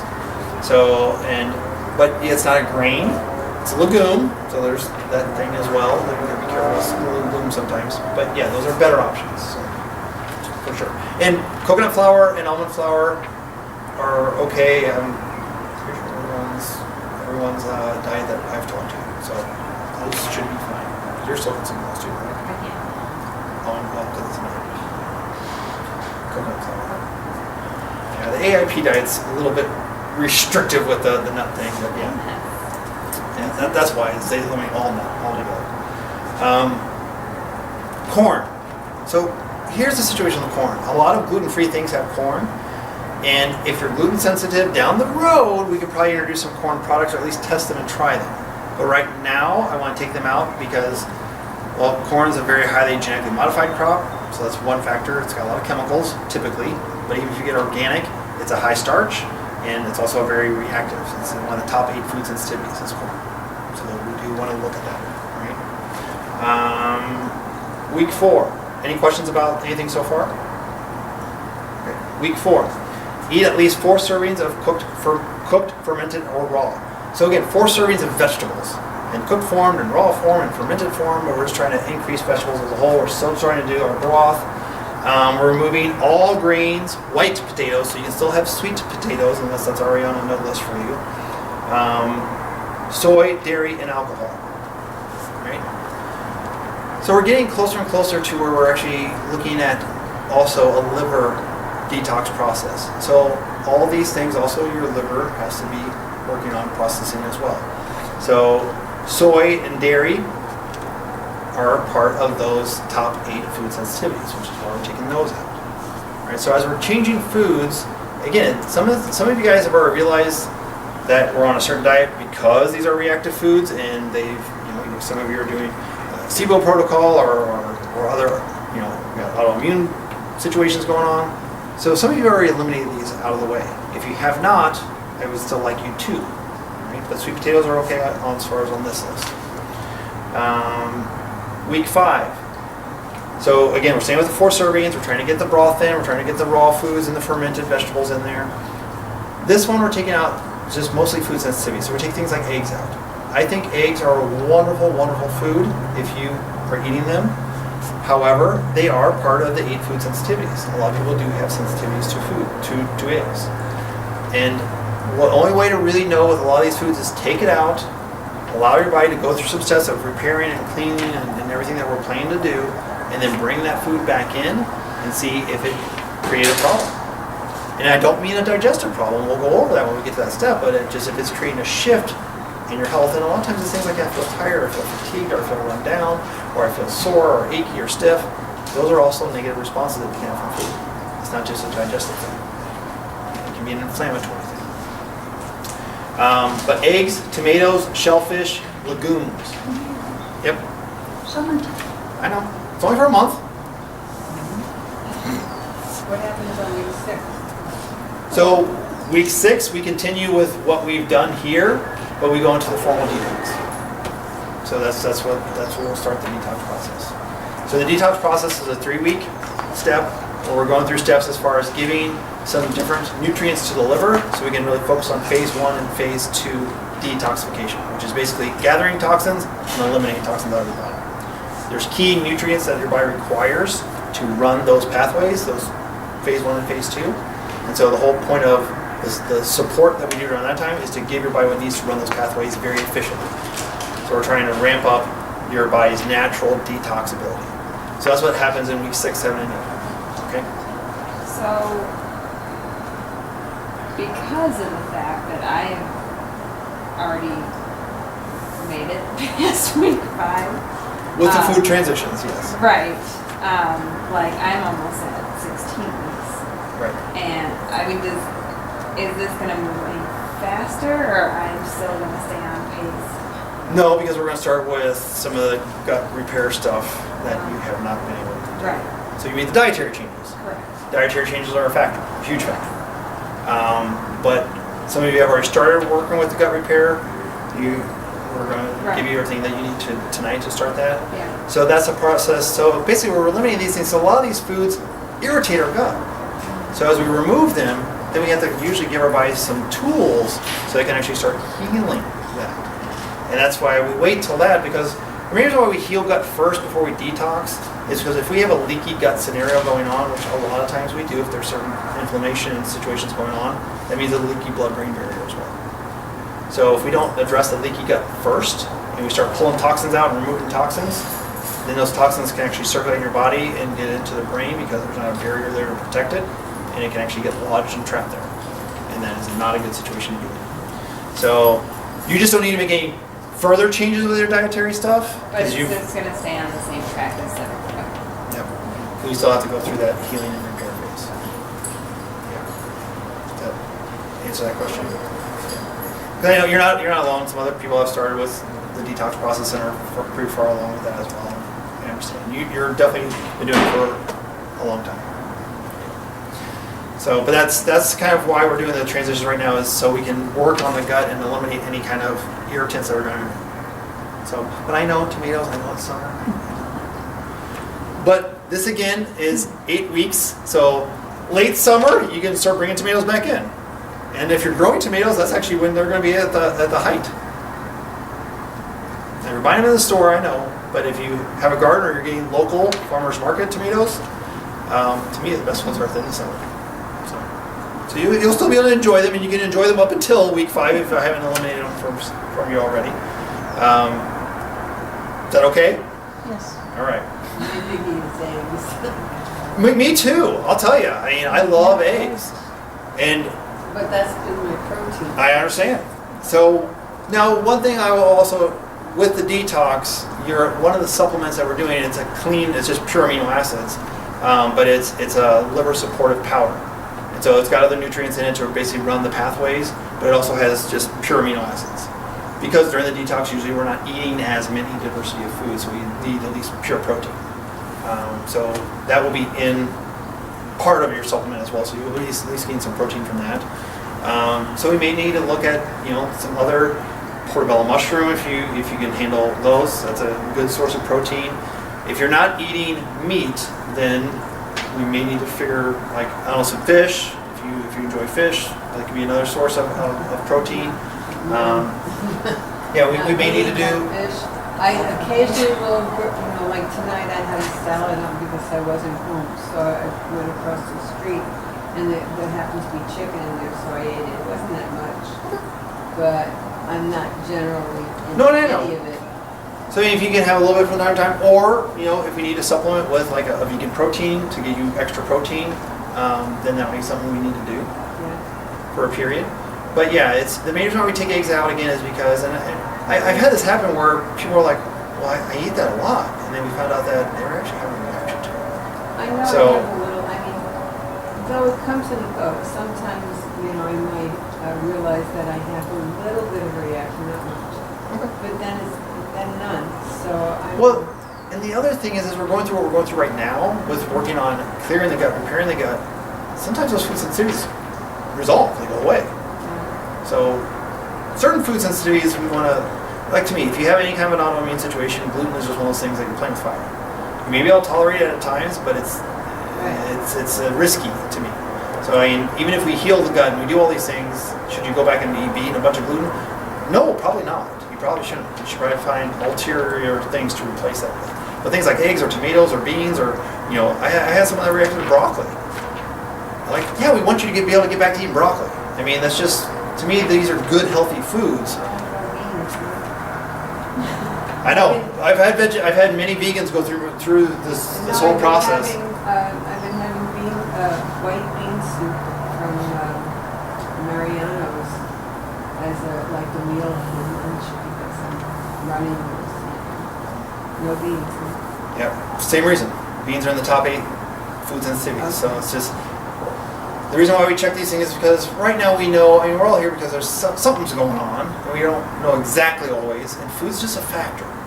And yeah, you can do food sensitivity tests, but to me that still doesn't confirm it until we go through this process. So to me, the only way to really know if a food is All right. yay or nay, at least for the time being, is to remove it, and you got to do it for at least a good month and bring it back. So we'll work on figuring out a plan with foods, because if you're like, I eat that all the time, any of these that we're removing, then we need to figure out what to replace it with. One of the problems is you're going to eat so much vegetables and it's not satisfying. No, you need to find vegetables that are more nutrient dense. So Well, even so, I've been vegetarian on and off for a long time. And after a while, like salads, I used to love salads. Now I have to force myself. because you got burned out. Yeah. Yeah, I get it. So and then it's not satisfying because now the carbs or the crunch factor is gone. So now I eat nuts for the crunch factor. But it's still not, I'm not satisfied just eating vegetables. Well, and that's why, part of the reason why I gave everyone a cookbook was just so you can start exploring options. And there's recipes actually in the binder. I encourage you to even go online and, simplest thing is type in paleo, because at least then we're getting real food options. We're not getting things that are like packaged and processed and those kinds of things. But sometimes just searching and getting some more, because even if you're like, okay, I kind of like this, eventually you need something variety. You need things different. I mean, believe me, I understand. I do it myself. You get tired of things and you need to try something different. But what we don't want is your calorie and protein and fat content to go down. Protein and fat are critical. So, even if you're having vegetables, if you can drizzle olive oil on them or roast them in coconut oil and then drizzle olive oil on them and get some extra healthy fat on there. Doing a little bit more like sweet potatoes or carrots or things that have a little bit more carbohydrate to them, so you're going to have more energy. So if you just sustain yourself with spinach and green leafies, you'll be hungry. You can't do it. Well, There's lots of nutrition in there, but there's no protein or fat. like for instance, I have a spiral. Yeah, spiralizer. Yeah. A spiralizer, and so I bought tomato sauce. The clear tomato sauce with no sugar in it. And so now I'll make the noodles and I'll use the tomato. I try to compensate with a sauce or something. Sure. And so when we take out tomatoes, you could do like a homemade pesto. Bought ones, you gotta be careful because a lot of them have like cheese and other things in them. No, I know. But you can make a pesto in like a food processor at home, and then you can put on those and like a spiralizer. Yeah. And you can do spiralizer. You can do spiralizer for sweet potatoes as well. No. So you can do many of those things. So I know, and again, we're not taking some of this stuff out for a month. So it gives us some time to experiment with some options and talk about it. And if you're struggling with it, then talk to me and see if we can together work out some ideas. Because again, if we have to take something out that's a regular staple in your diet, then we need to replace it. Right. And we need to find an option to replace it that works for you, that makes sense. So you didn't take butter out. Well, we took out dairy. Oh, Now, butter is a dairy that for a lot of us, we will bring back in. And ghee, which is clarified butter, is usually going to be okay for most people. But at least during this process, I would still like to remove it. And the reason why is because we're just trying to eliminate any possible reaction that you may or may not have. But typically when it comes to food, you react to the protein in the food. So if you have a food reaction, it's typically the protein that you're reacting to in that food. So like with gluten, for example, you react to the protein molecule. That's what gluten is, it's the protein molecule of wheat. So it's the protein. So clarified butter, ghee, there's very little protein, but there's still some, because you can't remove it all 100%. What do you consider chickpea? Is that a legume? It's a legume. So is it considered a food you can eat? No, it's in the legume family. Yeah. So even peanuts. No peanuts. Other nuts, unless you're avoiding them for a specific reason, but as far as this is concerned, it's only peanuts that we're talking about. As far as the food sensitivity. I eat it, but I just got a taste. Well, no, I think chickpeas are great. Again, so they, No, peanuts. oh, peanuts, yeah. And peanuts can be, the biggest thing with peanuts is peanuts have a natural film, a natural mold that grows on them.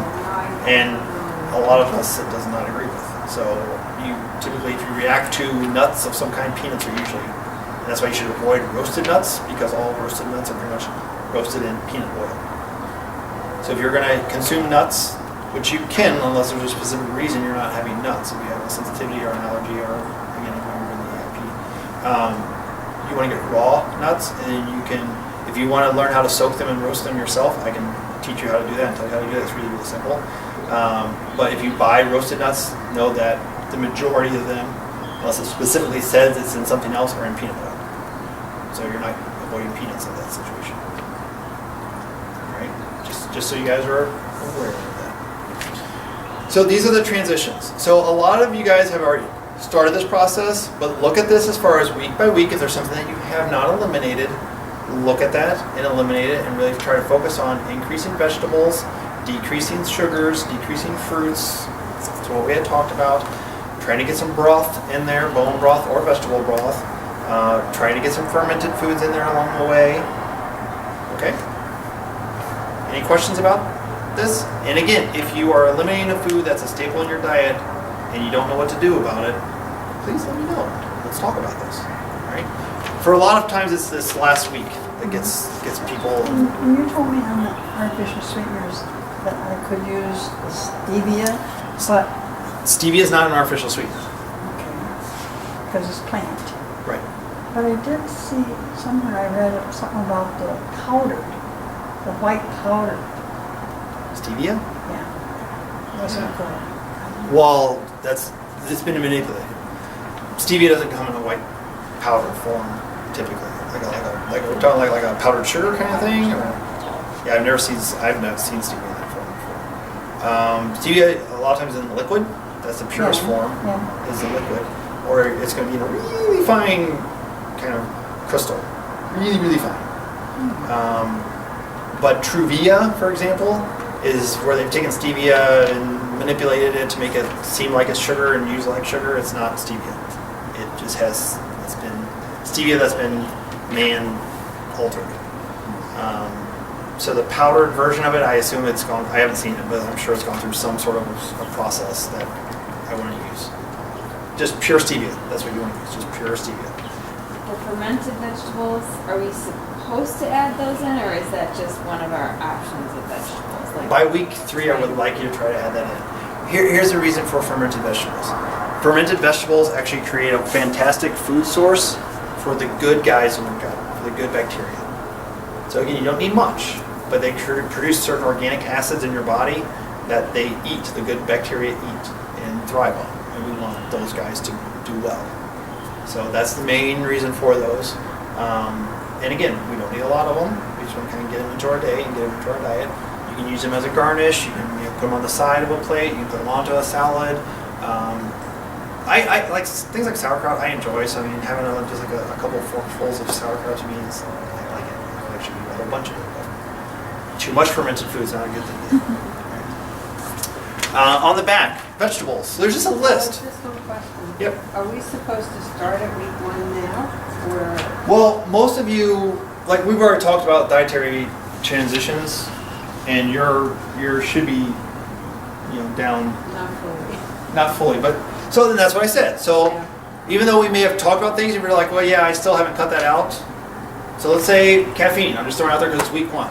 We've talked about, most everyone I've talked about reducing caffeine. So if you haven't cut it out yet, I want that to be a priority to start cutting that out. Not that by the end of this week it has to be gone, but hopefully by the second week it should be. Caffeine's a tricky one, I get it.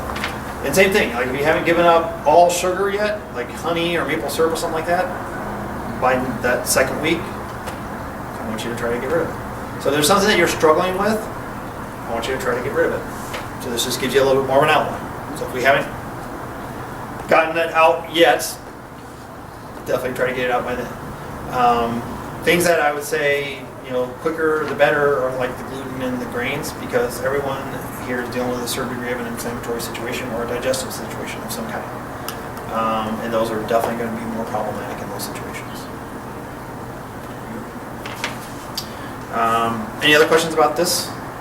So again, this is a guideline. Doesn't mean I've had people where they basically went down to week 4 and removed all these like right out of the gate. That's fine. I want to say remove eggs and all those things unless there's a specific reason why you're doing that until then. But everything else in here, like dairy and alcohol and soy, the sooner you can remove those things, the better. Well, I have 90% of it, but like eggs and. Well, again, eggs, Yeah. wait. I don't want you to remove eggs until, those were just, week 5, we're just seeing if you have a food That's sensitivity. what I'm just saying. We're Week 1 through 4, you can do right now if you want. All right. When do you consider week 5? About a month from today. Okay. Yeah. So to me, from our class viewpoint, week 1 starts, I mean, technically tomorrow, but really Monday. That's how I was looking at it. So next week, Monday, is where I'm starting with week 1 on this. So, and again, our detox class, your detox will start hopefully right after that, especially since we're going to move it back a week. So week 6 will begin on our detox class. So that gives you a time reference, because then you're going to get what you need to actually do week 6, 7, 8. Okay. On the back of this is just a list of vegetables. Part of the reason why this is here is because if there's vegetables on here, you're just like, you know what, I've never had that before. Try it. Go try it. And the reason why is diversity is extremely important to our overall digestive and health in general. But diversity, you're like, well, I'm going to get all 4 servings and the same 3 vegetables every meal. That's not good. Yeah, boring. But it's also not good for your body. You actually probably create certain food intolerances because you don't have enough diversity in your system. So just look through there. Now there may be certain vegetables that you don't agree with. That's okay, don't eat those. But anything else, please eat. 8 food sensitivities. So if you flip to the next page, page 17, this is why we transition a lot of those out. So these are the 8 most common food sensitivities. Corn, eggs, shellfish, soy, tomato, peanuts, dairy, wheat, and gluten. So these are just known to create a histamine response, or an immune response, or an autoimmune response, or a digestive response. So these are just the most common. Now also if you look at these lists, these are also some of the most common genetically modified crops, which means they also have a lot of chemicals on them. So these aren't things that we are saying you can never ever have, with one exception. I would recommend probably everyone in our group not to have wheat or gluten. Just because, for various reasons, but those are going to create problems. Right? Otherwise, we're going to test these foods and see if they agree with you. Dairy is also one you got to be really careful with. I don't really consume much dairy at all. I consume butter from grass-fed cows, and raw butter is even better if you can find it. If you're not going to a store, you have to go to a farmer that has raw milk and makes their own butter, which you can find, but it's not easy to find. But I don't have milk. I rarely have ice cream, and that's just sort of a special thing. But if I have ice cream, I honestly try to get like a coconut ice cream, or even they do have almond-based milk ice cream, but coconut ice cream you can find, it's just made with coconut milk. So if you have any, wall ice cream does. Absolutely. That's why I made You make it yourself. banana. Right. Yeah. So I mean, if you're going to like a birthday party or a special occasion, you can get coconut ice cream, those kinds of things. To me, I don't think anyone should eat ice cream on a regular basis, even if you're making it at home. It's just you don't need that much. You don't need that much sugar. But for a special thing, making it at home is definitely a better option. But if you're not going to go and do that, then buy the coconut ice cream. That's better than buying it from the dairy source. Just as most of us, as we age, especially, dairy does not agree with us. And if we have any kind of an autoimmune, wheat and dairy are the 2 biggies that you just want to probably not go back to. Do you have a question? No, I just bought a bottle, because I don't like to get things out of cans, but. Understand? The coconut milk you buy in containers, they're really watered down. And in Fruitful Yields, I just found a jar of coconut milk, pure coconut. Really? Like what's normally in a can? Yeah, you know where I found it? I've never seen that. You know where like Fruitful Yield, okay. Lakewood, the juices? Yep. That's where I found it. It's actually in a bottle, and it's thick, and it's pure coconut. Yeah. There you go. So yeah, Sloan brings up a good point. So if you're wanting like a heavy cream or something like that, a recipe that would call for that kind of thing, or whole milk or something like that, the traditional canned coconut milk is going to be the 100% thick regular But coconut you're milk. dealing with aluminum. But yeah, it's in a can. I don't like it doing it out of cans either, but I've never seen it in anything else. Neither have I, and So- I grabbed it. There you go. Fruitful Yield, you get in a glass jar. I try to minimize things in cans as much as I possibly can, because cans I don't like. Because even if it's not the steel can, then it's lined with a plastic coating, and yeah, I try to avoid cans all the way. Next page is the dirty dozen and the clean 15. So any questions about the food sensitivities? I mean, look through those, but basically what we're looking at are things that either are genetically modified or that are just reactive in general. But when we look at these, so to me, food is tough. And the best option when it comes to food is grow it yourself. I know that's not realistic all the time. But if you can, please do that. That is the best. There's no better option than growing your own vegetables, and even if you can have an apple tree or something like that, and you know what you did to it. Next best is buy local. Go to a farmer's market, go to, that you know the farmer, you know how they raise their produce or their vegetables or their animals, whatever you're getting. If you can talk to the person that actually grew it and raised it, and you can ask them what they did to it, great option. If you have to go to a store and buy things, certain things, to me, as much as you can get organic, better, because at least it had to go through some steps. Doesn't mean it's perfect. I mean, I'm not saying organic food is perfect and 100% clean, but it's better than conventional typically. If we're on a budget, because is organic food typically more expensive? Yes, and for many reasons. The farmer that usually is going through that, they have to pay certain things to get that organic certification. They have to go through usually more labor-intensive steps because they're not using these chemicals. There's usually not as much that they're growing, so they have to spread those costs over a smaller product. And it's just stores don't carry as much of it, so there's multiple reasons for it. I know I've heard people say it's just because it's organic they raise it up. Maybe, I don't know about that, but there are certain things. So here's the thing: if you're on a budget, the dirty dozen are ones I would highly, highly recommend getting organic. Things like apples, celery, peaches, potatoes, snap peas, spinach, strawberries, bell peppers, nectarines, grapes. So some of these we're not eating right now, or at least not very much of them. But why? The reason why is because these typically have a very heavy chemical load. They're sprayed a lot. And they're also things that, I don't care how many times you wash your spinach off, it's been sprayed, you can't get it out of, it's in there. You're not getting the chemicals off. Same thing with apples, same thing with grapes, same thing with berries. You can't wash these things off. It's inside the actual fruit or vegetable. I would add pineapple to your dirty because I don't know how you would clean it, but I've been reading a lot about what they're doing to pineapples in Hawaii. And it's like they're diminishing more and more foods with the GMO. I haven't heard that they're doing genetically modified pineapple. I have several things on Facebook, so I'm kind of trying to stay on top of it. So this is EWG, and they do update this. I haven't gone on there real recent to see if they've updated it, but it may actually be different from what I have printed here.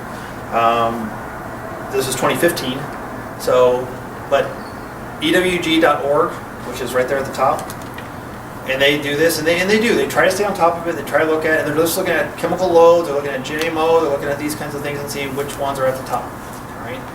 It doesn't mean everything else doesn't have these. It's just these are some of the worst ones. So if you're on a budget, again, I would recommend trying to get everything as much organic as you possibly can. But I also realize that some of us have a budget with these things, and we can't simply do that. So then get these organic, and the other ones get conventional if you have to do that. My suggestion also is, even if it's something that's on the clean list, but it's something that is a staple in your diet, you eat a lot of it, you might want to consider getting that one organic, just because even if it's a low amount, if you eat a lot of it, I would still say get organic. That's how we do in our house. We try to get as much organic as possible. Do I get everything organic? No, because it is expensive, and I get that. I mean, we live in a real world, and we have to look at that stuff. But like when it comes to things like meat, organic, or I won't buy it. Because at least that tells me that the animal was treated a certain way, not saying it's perfect, but better than most, and fed a certain way, better than most. So I mean, Meat products for sure, I only get organic. Vegetables, the ones that we eat a lot of or that are on this dirty list, I get organic. And then I try, if I have extra amount that I can do, I try to get other things organic if I can. Right? But that's how I look at it. So it's just where you're at and what you can do. But the more you can do, the better. Right? But to me, the hierarchy with that is I would look at if you're consuming animal products, you want to make sure those are clean. Just because they feed some really scary things to animals. Really. And then vegetables is mostly the chemical load. Right? So look at those. What is under mangoes? Oh.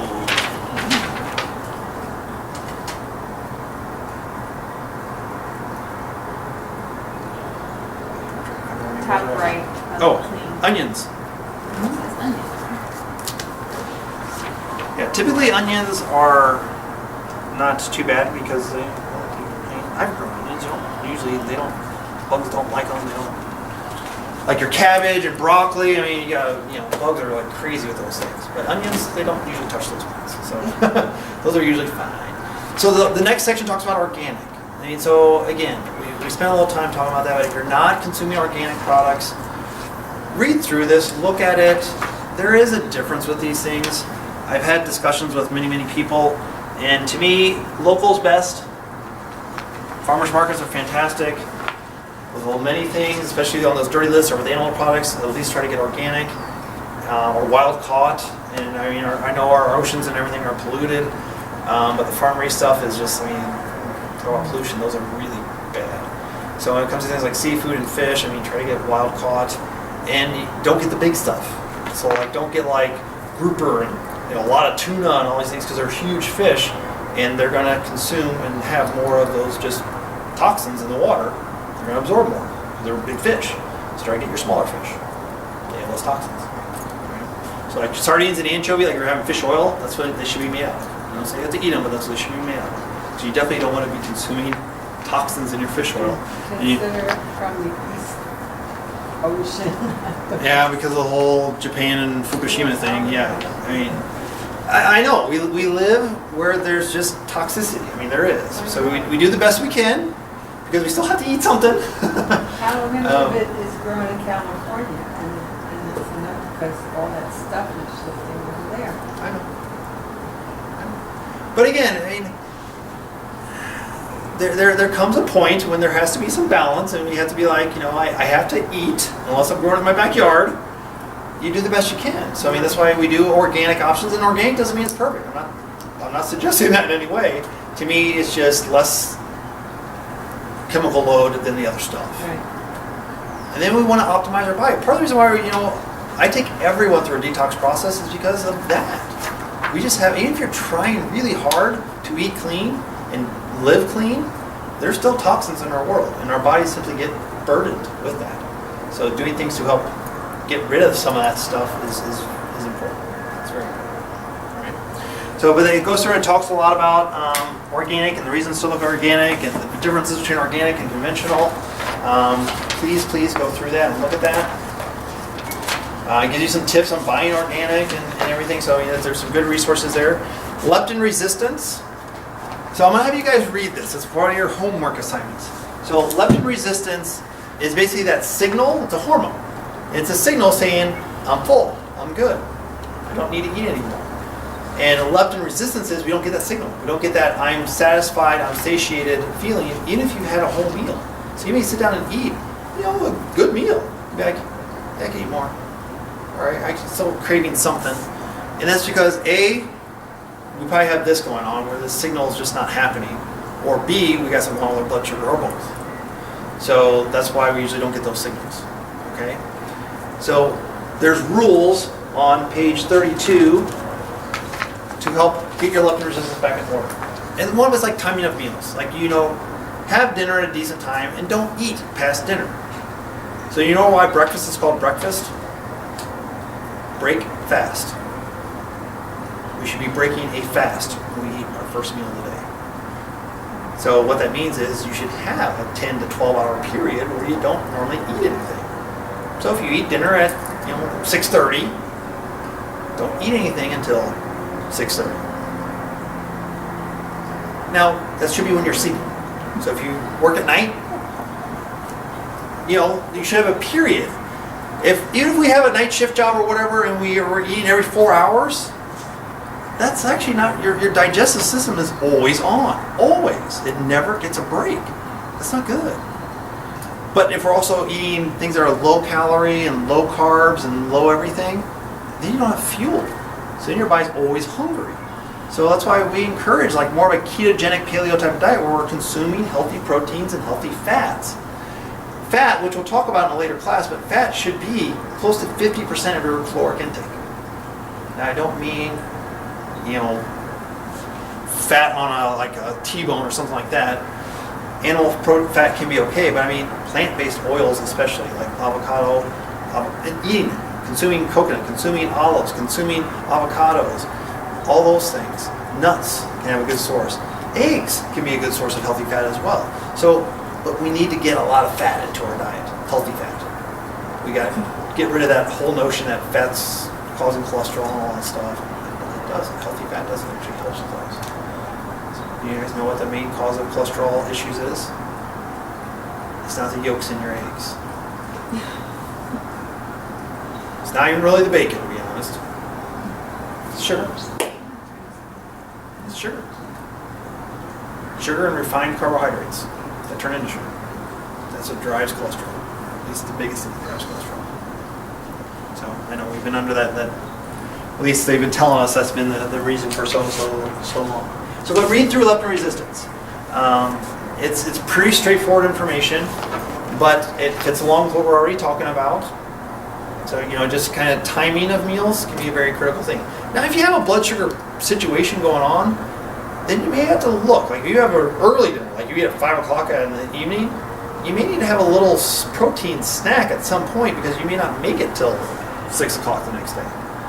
But that's only if your blood sugar tends to drop or crash, right? And then hopefully as we go through steps, that will correct itself. But there may be a transition period there where you need a little protein snack. We're going to try to avoid eating before bed, especially.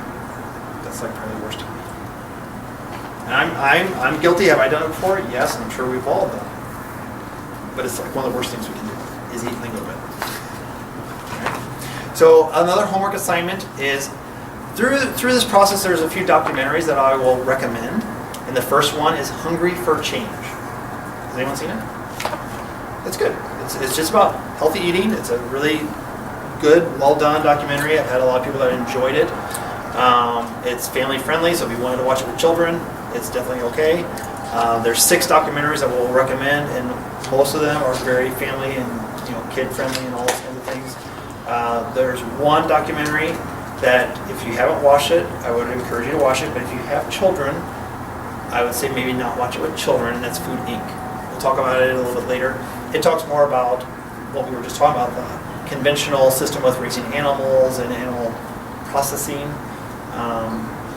And it's not pleasant really to watch, I'll be honest. It's I not. lost my appetite for a lot. Yeah. I So- don't eat. So I mean, but it's important to know that is how a lot of food is treated, but it's not the only way it is treated. I grew up raising animals. I grew up on a farm. I grew up raising chickens and cows, and that movie was so foreign to me. I had never seen anything like that before, because that's just not what we had ever done. So that's not how all animals are treated, but as far as what we see in our grocery stores, that's a lot of it. So we just have to be aware of these things, because it's important to know that when you choose your food, what you're choosing. So a lot of these documentaries just help give you information, and it's well researched, well documented. They're well done documentaries. A lot of these, if you haven't heard of them, you've probably seen the names in various places, but they're out there. These aren't obscure ones. Netflix has all these on there, so I mean you can go to Netflix. Amazon Prime has the majority, if not all of them. I don't go on Amazon Prime a lot. I just know people have told me.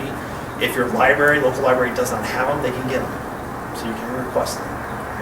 But Hungry for Change is the first one, and the second one is Fed Up.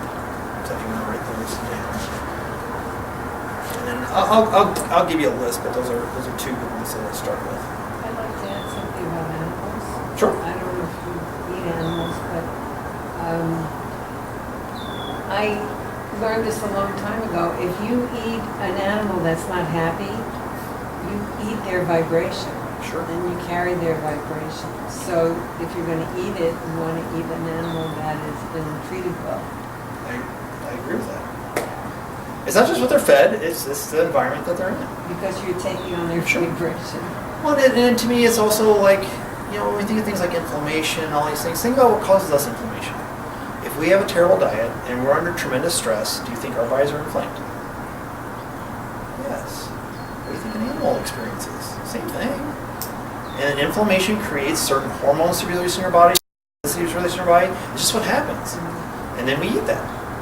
So no, I agree. What they eat and how they are raised. And that's why I say if you can go to a local farmer and we had a guy, and I still sometimes, it's just a drive. He's in Wisconsin, 2 hours, but he has pastured pork, pastured chickens, pastured cows, and I've been there. I visited the farm. He is meticulous to like the 10th degree as far as how his animals are treated, what they eat. I mean, he spent 3 years just growing his pasture before he even got animals to graze on his pasture. So he wanted a diversity of grasses and clovers and all these different things.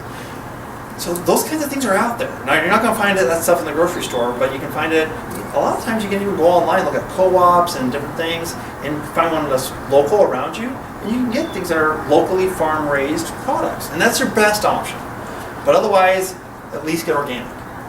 But if you can get farm-raised, local, small, the animals are definitely going to be happier animal for sure.